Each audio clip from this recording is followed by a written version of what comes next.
Hallo und herzlich willkommen auf dem 38. DOK.fest München. Hallo aus dem Silbersaal, wo auch immer Sie uns gerade angucken oder zuhören. Schön, dass Sie mit dabei sind. Wir werden jetzt hier ein Gespräch führen, beziehungsweise ich, und zwar mit Tonislav Hristov. Er ist der Regisseur von The Last SEAGULL, einem Film, der dieses Jahr bei uns im DOK-Panorama-Bereich läuft. And I'm very happy to meet him. Hi Tonislav, good morning. Hello, nice to meet you. Meet you. Where are we talking to you right now? Because I know you live both in Finland and Bulgaria. Yes, at the moment I'm in Sofia. We are working on new documentary, so I'm actually filming in one day. So just preparing next shootings. So thanks for taking your time and to talk to us. Take us to the place where we meet your protagonist, Ivan. What kind of place is this in Bulgaria where you take us? Well, basically, Ivan lives 6, 7 months in a year on the Black Sea coast, where he has been doing this for the last, I don't know, 30, 40 years. He has been hooking up with foreign women, and then during the communists, it was kind of a fun way to meet Western Europeans, but then later on, he became more or less like an escort, let's put it in a soft way. So he sometimes gets paid for the services of being a companion to the ladies that comes as a tourist to the Black Sea coast. During the winter and autumn, he's back to a small village by the Turkish border, where he lives the other half of the year. This is the place where I did another documentary called The Good Postman, and this is where I met also this Ivan. And then when we were working on the other documentary, I met him and I get really excited about his story and his summer life. And then we start following him on his journey. And then later on, everything went crazy. As if you have seen the film, things didn't went so as he planned. Why did you make the decision? Because, I mean, you've already worked with Ivan before. Why did you decide that he is a protagonist for a documentary? Um, I liked him. I like him because he have these human flaws, which, but then again, in his mind, he's like a little child who wants a perfect family and a wife and a child and a just normal, like a normal life. Just he wants like everyone else, but then somehow through the years, he never managed to have this. And at some point, he had it for a very short time with his Ukrainian wife. But then, as you've seen in the film, things didn't work out. But this didn't stop him of having the dream of a perfect family. And then the idea of a perfect family that he pursues now for the last 40 years. I liked really much because we all are looking for that. And then somehow even a person in a very weird position like what he is to aim at this final goal, it was really precious to me. I really admired him for the energy of trying to convince women that he can be a good father and a good husband. I On think, sorry. Yes. I think he has movie star looks. Uh-oh. Ah, you're back.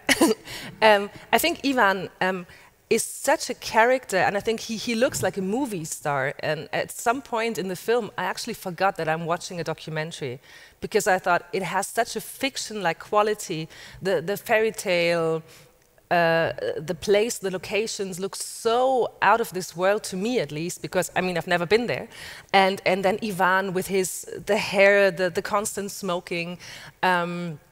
It must have been great to just watch him be himself. Well, it's not my first film in that village. It's my third. Yeah. It's a part of a trilogy, and the second one is a real fiction film that is going now around the festivals too. Yes. So I like the guys. They've been trained in front of camera for quite some time. But I remember a very good example that when we did The Good Postman, and this Ivan the Seagull, he was also in that film. And then we were showing the film. It was all over the world. It was in Sundance and so on.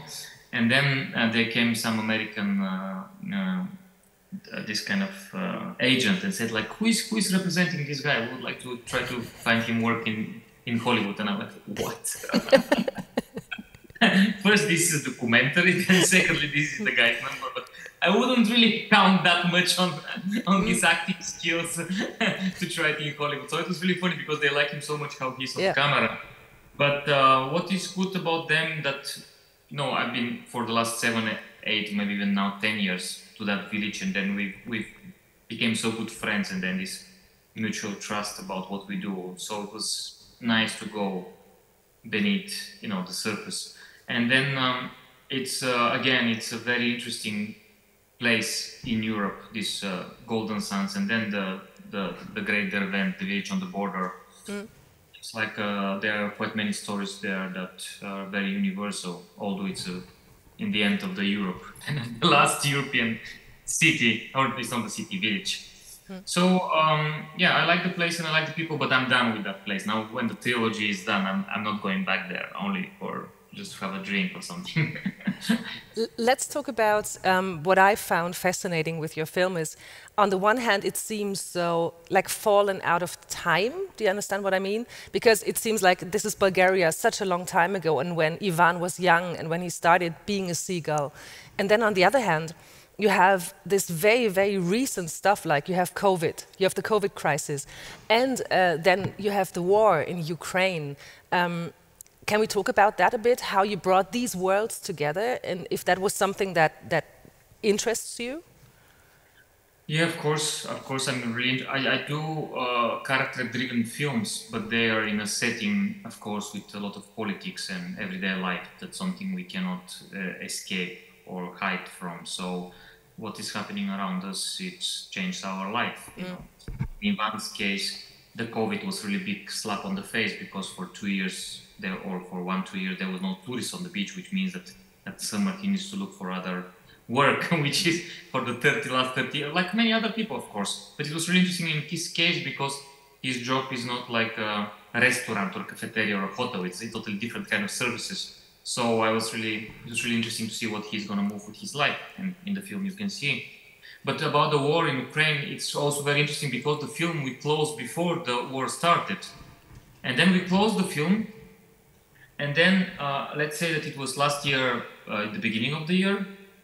We haven't done yet the color grading, sound work, music, composing, but the cut of the film was kind of closed without the war. And then with the son just talking with his father, they just had a conversation on the phone and something. No, they didn't even talk on the phone. It was different ending of the film. And then when it started, I said to the producer, like, look, we cannot not, his son is in Kiev in the middle of everything. He's trying to go there. He actually, after the film was done, he went to Kiev. He spent there 1 year or something with his son. So it's totally life-changing event for this person, and we should do something to show it. I mean, at the beginning we were thinking that just we're gonna write it at the end, but it didn't felt right because the ending was a bit more cheerful. It was about him, getting married and maybe starting the job, the life, different kind of life that he always dreamed of. So it was a positive vibe at the end. And then when this thing happened, I said like, okay, we need to go to shoot a few more days with Ivan and see what his son is doing or something. And this is how we went to shoot a few more days for this new ending of the film, which was of course much stronger and much darker, if I can say, and sad. It's like, this is how it goes. Like when the film starts, you're expecting something fun and light, and then slowly it rolls out into quite dark and strong, I think, sad film, which actually all my films, the last 5 are like this. They always start funny. This one was supposed to end also light, but then at the end life changed it. And then the producers were fine. They said, okay, Tony, just go and shoot 2 more 3 days or 5, whatever you need, just to find what's important for the ending of the story. And then this is how the film ends with the war. And my point is that this man's life, story, it never ended, because then he left to Kiev to his son, and I was like, should I go there or should I not? And then, it doesn't stop the whole thing. And then his wife was there in Kiev, so his life continued. But I've been doing this for 4 years. I was 5, I was following him, and then there is a moment when you have to say, okay, now we have to stop. And this is the film. But it was really interesting that how his life changed in this piece of time. Your film touches on, of course, very sensitive subjects about fragile masculinity, about sexuality, about sleeping with people to get money for that. How did you approach that? Because I think you're so, there's no judgment or anything in this film. You just, I mean, we just follow Ivan and we try to understand what he is actually doing. Can you tell us a bit about that, how you approach that? With understanding, I have very clear understanding of him, why he is doing it. I can easily see also, I don't know, even myself or anyone, you know, just being in his shoes, because sometimes life rounds like that, and then you don't have choices, a lot of choices. So he did some wrong choices in his past, and he tried to find a better life, like we all try. But with respect and dignity, I never went up on him, because it's really easy, you know, in documentary films, it's our responsibility as directors to never go up on the characters, because there could be a characters in very bad situation and easily you can step on them, it's rule number one as a documentary director. You should never go up on your characters. And sometimes they're extremely fragile, because that's why we are interested in their stories, because they're going through something, through some change, because films are about change. So the rule was to be very sensitive, to never embarrass him, you know. It doesn't matter what he's done or what he's doing, to never embarrass him and to kind of try to understand his choices. And that's pretty much how I do all my films. It's basic rules, you know, to never go up and to never hurt the characters. Because also when the film goes out, and it can go all over the places, and then if it's really not properly trimmed, it can give very bad vibe for the character, and then sometimes he will change his life in not a good way. So this is a very big responsibility compared to fiction, because in fiction you don't have responsibilities, because the actors are characters, so they can just put the red nose and they can be anything, and then everyone hates the character, they don't hate the actors. Yeah. It's easy, you know, then you can make the whatever characters you like. You include a scene in the film in which Ivan is obviously drunk, and when he kind of reflects on his life, and he talks about how much he hates women, or he hated women, when his heart was broken, basically. This scene I felt was very special, and it didn't make me not like Ivan. I felt that he was actually opening up and speaking about being hurt for the first time. And how did he like the film, and especially that scene, for example? Because I imagine if a documentary filmmaker is shooting me while I'm drunk, I would I would ask the filmmaker afterwards, like, can you show me that scene, because I don't really remember anymore what I said. Yeah, I don't look. Of course, he drinks a lot, especially at winter. So this is not a big surprise for him that he was drunk in that scene.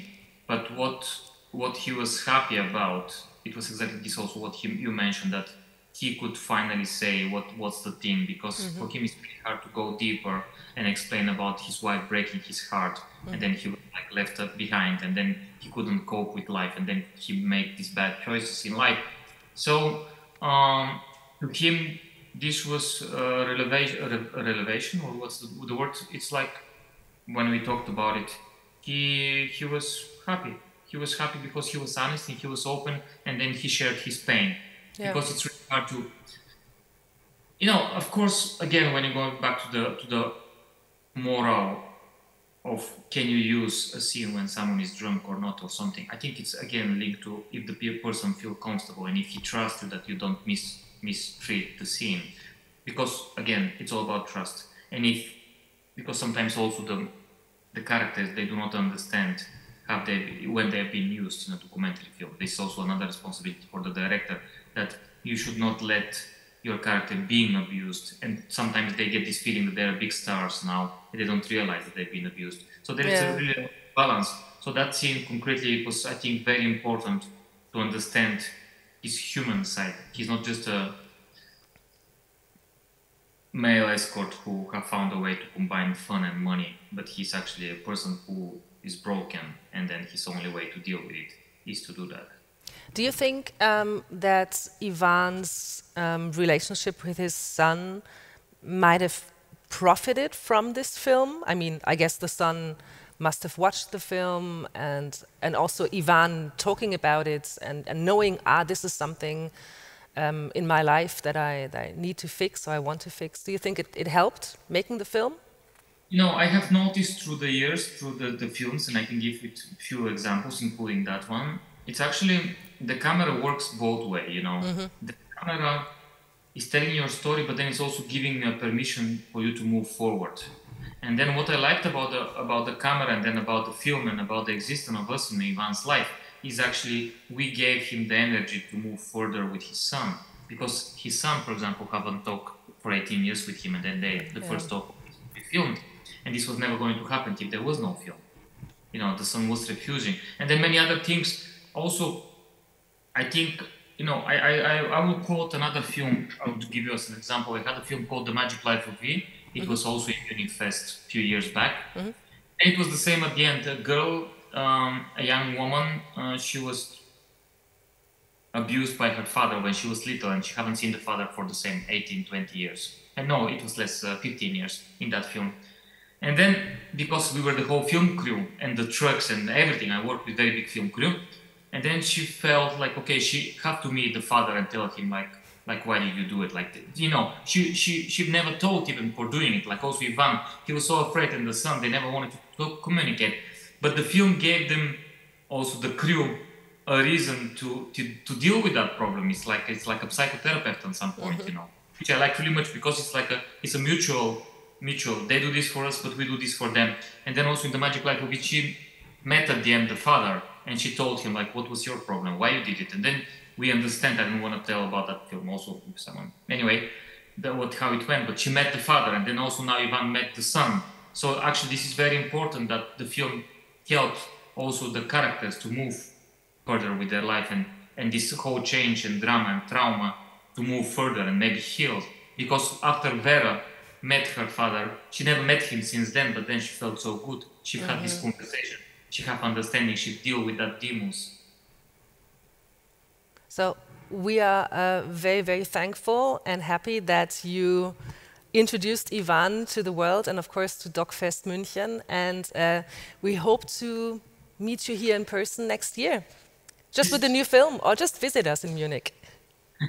I've been going many times to Munich. My wife studied in Munich in LMU, so I've been many times. I love the place. So thank you. It's great and great festival. So thank you so much, Tonislav, for taking your time. Thanks for your wonderful film, The Last Seagull. Und dieser Film läuft bei uns im Panorama. Das heißt, er ist aber durchaus für einen Preis nominiert, und zwar für den Kino-Publikumspreis, gestiftet von BR und von Arte. Und da möchte ich Sie doch unbedingt dazu auffordern, stimmen Sie ab für The Last Seagull. Danke.